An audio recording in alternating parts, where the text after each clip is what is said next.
Hola a todos, ¿cómo están? Yo soy Pedro Responde o Pierre Responde, como tú quieras o gustes, quieras llamarme. Bienvenidos todos y todas de nuevo a su cuarto, a su habitación, a este espacio. Así como lo has visto en el título del video, el día de hoy vamos a estar hablando de la realidad de los hermanos Grimm.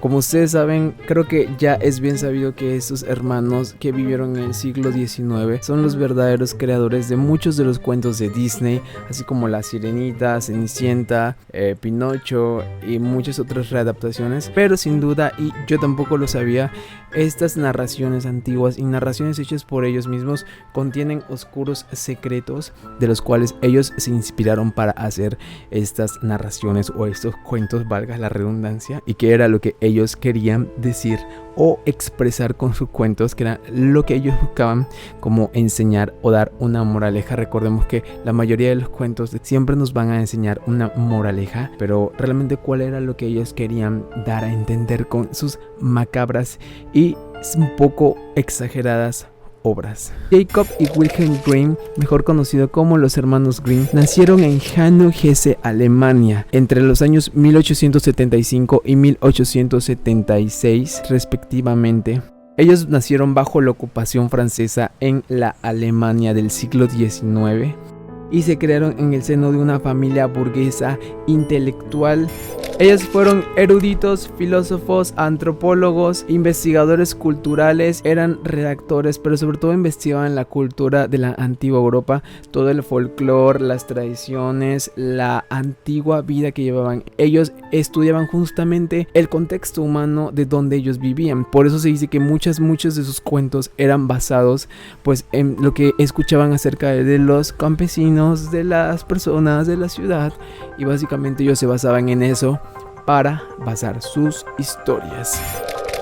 Sus cuentos eran publicados en sus libros más populares, pero hasta ahora el más conocido fue Kinder Hot Marcia, también llamado Cuentos de la Infancia y del Hogar en los años 1812 y 1815.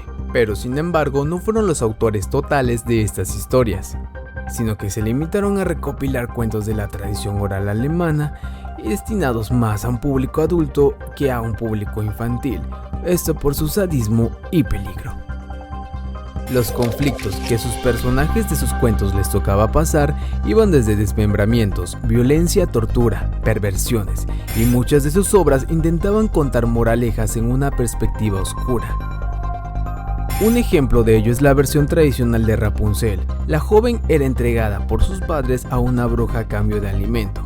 La bruja la encerraba en una torre, pero el príncipe la descubría y cada noche escalaba hasta ella. El resultado de estas visitas será que Rapunzel se quede embarazada de gemelos. En la versión de La Bella Durmiente, después de caer dormida, sus padres la dan por muerta, abandonándola en un castillo de piedra.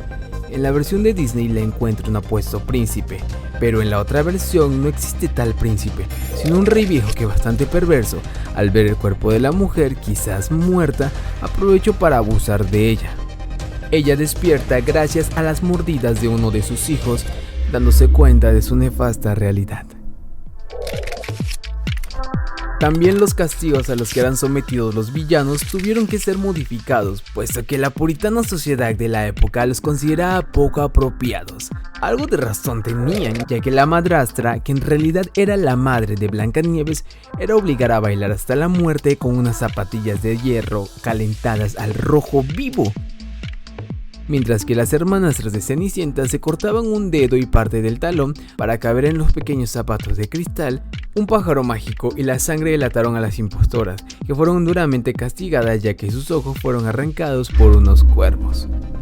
Como ya les había dicho anteriormente, ellos basaban sus cuentos y sus obras en el antiguo folclore europeo. El folclore es aquel fenómeno social que envuelve toda una cultura, ya sean cuentos, narraciones, tradiciones, que envuelven a toda una cultura. Las ideas de algunos de sus cuentos eran sacados también acerca de antiguas leyendas y proverbios chinos, como por ejemplo Cenicienta, que al parecer habían antiguas leyendas chinas y egipcias, pero ellos las readaptaban para una versión europea europea y más moderna, si se puede decir así. También eran basadas en antiguas leyendas del folclore europeo. En el caso de la Caperucita Roja o Hansel y Gretel, que ellos básicamente hicieron estos cuentos con la única moraleja para avisar o alertar a los niños y a algunas otras personas para que desconfiaran de los extraños y no se alejaran de sus padres.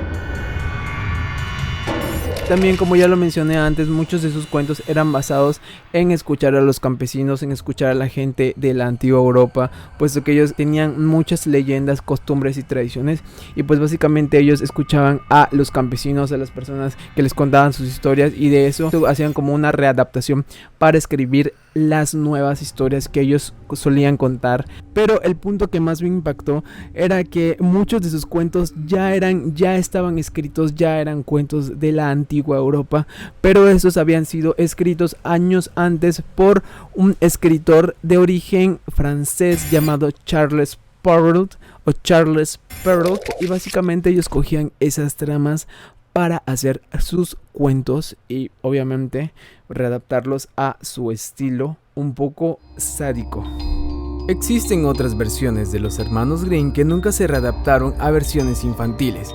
Estas son menos conocidas pero igual de oscuras, como el cuento de los 2 hermanos, donde se narra que unos reyes vivían bajo la felicidad de sus 12 hijos, pero que al embarazo número 13 de la reina, el rey amenaza con matar a los 12 varones si nace una mujercita. O la historia de la doncella sin brazos, que su padre la vende por accidente a un diablo, por riquezas y oro, pero el diablo le pide que no llore porque sus lágrimas eran impedimento para que éste se la llevara. La princesa, que había llorado profundamente, se le ha cortado sus brazos para que este demonio pueda ir por ella. Durante el siglo XIX, sus cuentos llegaron a Norteamérica, donde rápidamente fueron rechazados por padres de familia, profesores, conservadores y religiosos.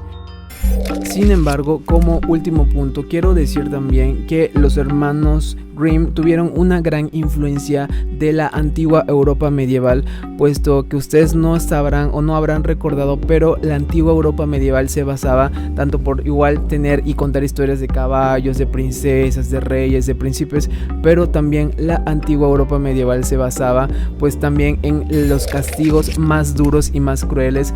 Era quizá la época donde hubieron más torturas, la época donde empezaban a haber nuevas tecnologías, tanto para la siembra, la caza, la cosecha, pero también desgraciadamente del otro lado tenían las nuevas tecnologías de tortura, máquinas de tortura que eran utilizadas justamente por muchos grupos de la iglesia. No es por tirar mal hate, pero muchos de estos inventos de tortura fueron utilizados por la iglesia en sus tiempos pasados. La Santa Inquisición originalmente reflejaban la extrema dureza de la vida en la Edad Media.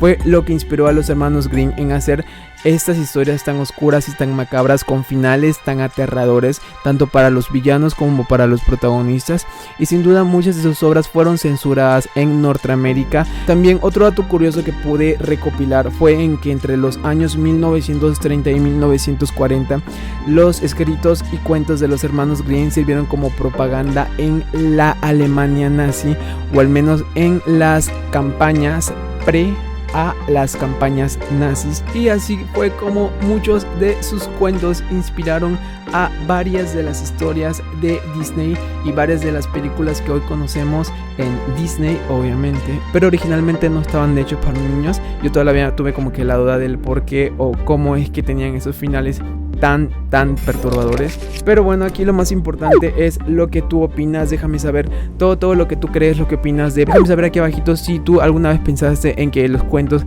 realmente eran tan duros en la época pasada. Antes de irme quiero mandarle un gran abrazo y un gran saludo al comentario destacado de esta semana, que es el siguiente usuario. No olvides suscribirte para sacar el pony salvaje que llevas dentro. Ya sabe que yo soy Pedro Responde o Pierre Responde, como tú quieras llamarme, y nos vemos en un próximo video. Adiós.